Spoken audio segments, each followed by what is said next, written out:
Bienvenidas y bienvenidos a Lidera Podcast. Les habla Carla López, coordinadora del equipo de tributación de la revista Lidera.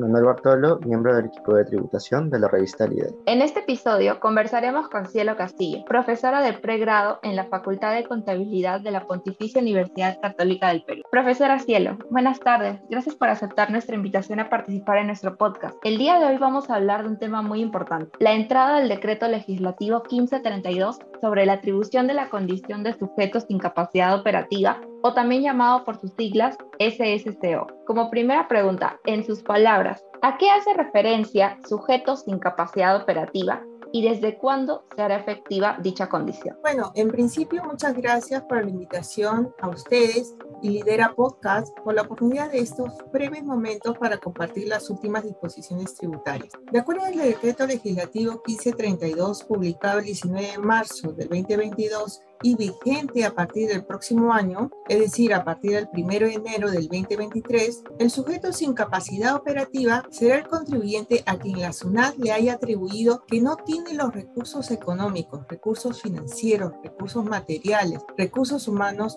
o que no resulten idóneos para realizar operaciones con terceros. Esta denominación debe estar publicada en la web de la SUNAT luego de un procedimiento de atribución donde haya quedado firme tal condición. La consecuencia sucederá cuando este sujeto sin capacidad operativa, denominado así por la SUNAT, emita un comprobante de pago, el cual tendrá repercusiones tributarias para quien lo reciba y lo utilice para sustentar costo o gasto para efectos tributarios.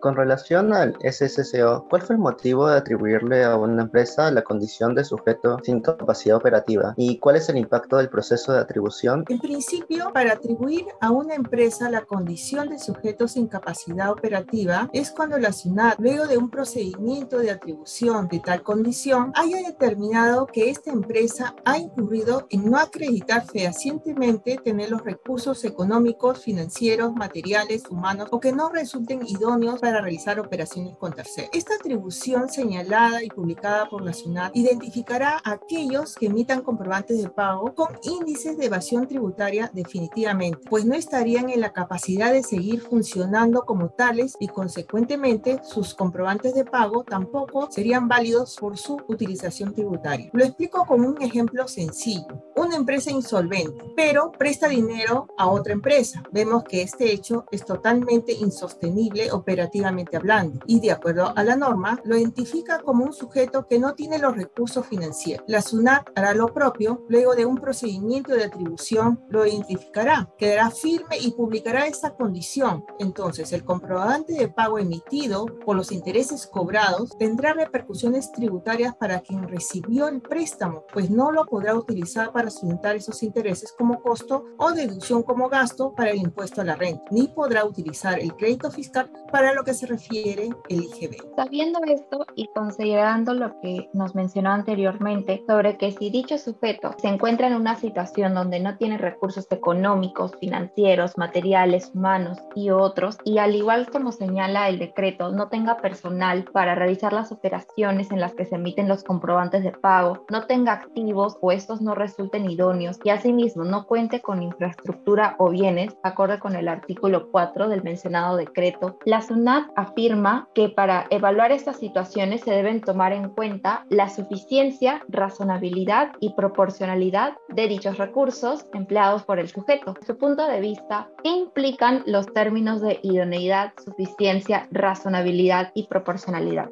En realidad, todo lo mencionado son criterios objetivos de aplicación supletoria de los principios de derecho contemplados en la norma 9 del título preliminar del Código Tributario. Específicamente a tu pregunta, cuando hablamos de términos como la idoneidad, la norma se refiere si una empresa tiene la capacidad operativa para realizar transacciones, es decir, si tiene la infraestructura suficiente o si existen activos para tal fin, o si existe o es suficiente o proporcionalmente hablando el personal necesario, u otra condición objetiva que implique no tener la capacidad de realizar operaciones por las que tenga que emitir un comprobante de pago para la acreditación del costo-gasto para efecto del impuesto a la renta o crédito fiscal en el caso del IGB. Para ello se debe tener en cuenta la naturaleza de la operación, el nivel de ventas del sujeto, cuya capacidad operativa se cuestiona, el sector económico al que pertenece, entre otros. Este criterio de idoneidad deberá ser sustentado y motivado en cada caso concreto en que se aplique. El sujeto debe sustentar que es competente, capaz de realizar cierta operación o transacción con un tercero. Te puedo explicar con un ejemplo simple. En el caso de un dentista que no podría realizar servicios de un contador o viceversa, pues no tendría la educación y capacidad necesaria para otorgar dichos servicios. Es así que cuando hablamos de suficiencia, razonabilidad y proporcionalidad, debemos enfocarnos a la capacidad, pericia o la sustentabilidad para realizar algo. Te explico con otro ejemplo. Con una empresa con una capacidad de producir 100 unidades diarias, venda a un tercero 200 unidades diarias, esta empresa no tendría la capacidad ni infraestructura ni personal suficiente para atender más de lo que puede vender. En consecuencia, estos comprobantes de pago emitidos por estas cuestionables operaciones, entre comillas, no serían aceptadas para acreditar algún costo, gasto o con derecho de otorgar crédito fiscal.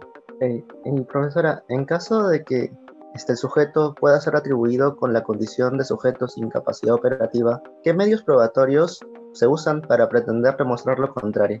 En realidad, lo que prima es la realidad económica.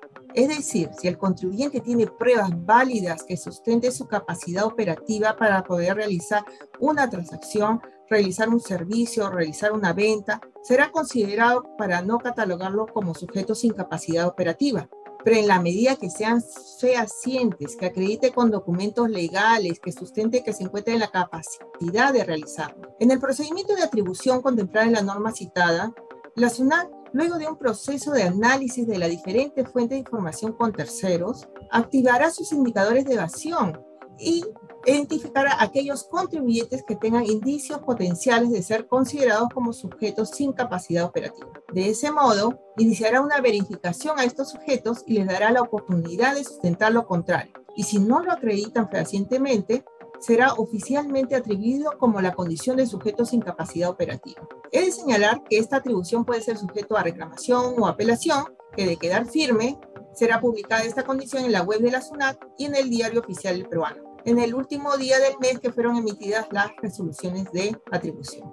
Perfecto, profesora. Nos hemos enfocado durante esta entrevista en el lado del sujeto sin capacidad operativa, pero ahora teniendo en cuenta que a partir del 2023 esta norma va a ser vigente y poniéndonos en el lado de las empresas, ¿usted consideraría pertinente que dichas entidades deban evaluar si su proveedor se encuentra dentro de esta condición, así como se evalúa la condición de no habido o desde una perspectiva diferente? Definitivamente, la administración tributaria deberá ser muy cuidadosa al momento de atribuir el título de sujeto sin capacidad operativa, porque esto va a traer muchas consecuencias económicas a quien utilice esos comprobantes de pago emitidos por estos sujetos. Y como dices, al procedimiento de verificación del no habido por parte de la empresa, le será sumado la verificación respectiva del sujeto sin capacidad operativa. También he de mencionar que las empresas hoy en día tienen una mejor gestión de sus procesos de calidad y sustentabilidad. Eso conlleva a un mejor control de la gestión de sus proveedores. Y en el caso estos tengan antecedentes tributarios como la calificación de sujetos sin capacidad operativa, de acuerdo a sus estándares, lamentablemente no podrán formar parte de sus proveedores. Ok, muchas gracias, profesora. Esa fue la última pregunta. Muchas gracias por su participación. Y ahora que ya conocemos más sobre este reciente decreto legislativo, invitamos a los contribuyentes a estar atentos a esta nueva modalidad con respecto al estatus de las entidades sobre la condición de sujetos sin capacidad operativa. Este fue un episodio más de Lidera Podcast. Recuerden que también nos pueden encontrar en Instagram, Facebook, LinkedIn, YouTube y Spotify como Revista Lidera. Y gracias por escucharnos y hasta un próximo episodio.